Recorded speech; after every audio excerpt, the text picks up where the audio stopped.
Welcome everyone, Dylan Gemelli here today with a brand new video for you. This video is very, very important, okay? As they all are, but what I want to talk to you about today is the importance of getting healthy fats in your diet. Now there's a study out there called the Lancet study that I'm going to talk about in a different video, but it showed that low-fat diets were associated with higher risk for mortality, and you kind of might be wondering why that is. What specific types of health problems might low-fat diets contribute to according to other research studies? Well, low-fat diets have actually been shown to be associated with some of the following symptoms and conditions here that I'm going to list. Weight gain, because that's due to increased hunger and cravings. Changes in heart health markers, including blood lipid profiles, cholesterol levels, blood pressure, insulin sensitivity, and glucose levels. Low energy levels, reduced recovery from exercise and muscular weakness. Then we've got neurological problems, including stroke and dementia, memory loss, brain fog, and poor performance on cognitive measures, things like abstract reasoning, attention and concentration, word fluency, and executive functioning. Then there's infertility, low sex drive, or hormone imbalance. In this including of the sex hormones testosterone and estrogen. Okay, so it could lower your testosterone levels and mess with your estrogen levels. You could be insulin resistant and have diabetes. It can cause depression and anxiety, trouble sleeping, gut-related issues, nutrition deficiencies, especially in vitamin A, E, D, and K. So how much fat do you need? Okay, this is important. Even though the Lancet study itself is groundbreaking in terms of reversing what many people still think about the negative side effects associated with eating dietary fats, we still might not see government dietary recommendations change anytime soon. So the debate over the ideal percentage of fat in one's diet is likely to be ongoing. But for now, here's what experts are recommending.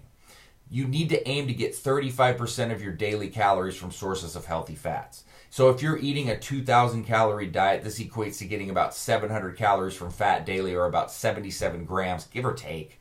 So if your calorie needs are higher, let's say around 2,500 per day, you should aim to get about 875 calories from daily, or about 97 grams of fat intake. Now, if you're looking for a way to safely increase your healthy fat intake even more, while also decreasing the amount of carbohydrates in your diet, particularly refined carbs, then what I would recommend you consider is trying a moderate approach to a ketogenic diet. Now, the ketogenic diet is a very low-carb diet that has been used successfully since the 1920s to improve certain metabolic disease health markers. It can help to prevent or treat obesity and even treat disorders such as epilepsy.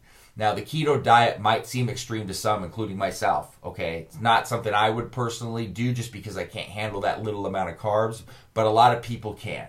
And it involves getting about 70% or more of your daily calories from fat and only about 25 to 30 grams of net carbs per day. But a more moderate approach is a great place to start. Eating a variety of fats is best, since the main fats we must obtain from our diet include saturated fats, which are long and medium chain, monounsaturated fats, and polyunsaturated fats, especially omega-3s and some omega-6s.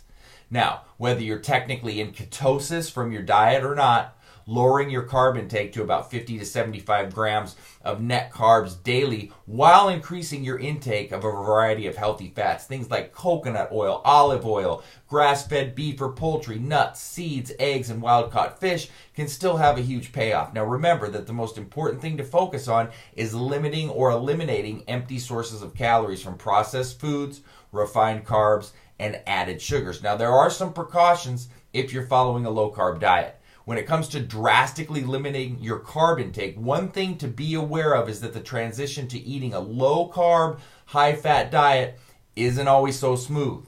Now, some temporary side effects are common during the first several weeks of transitioning your diet, including symptoms like fatigue, cravings, constipation, or weakness. But once your body adjusts, these symptoms tend to go away, leaving you feeling more clear-headed, more satisfied from your meals, and more energized overall. All right, so that's the importance of healthy fats in your diet. You can see that by lacking in them, it can cause serious issues that you don't want to have occur. So that being said, www.elitefitness.com/videos is where you can see all of my new and old videos updated daily, uncut and uncensored. www.icearms.com/forums, and Dylan@icearms.com is where you can get me with all your questions and comments. So that being said, stay tuned for plenty more to come. Dylan Gemelli signing off.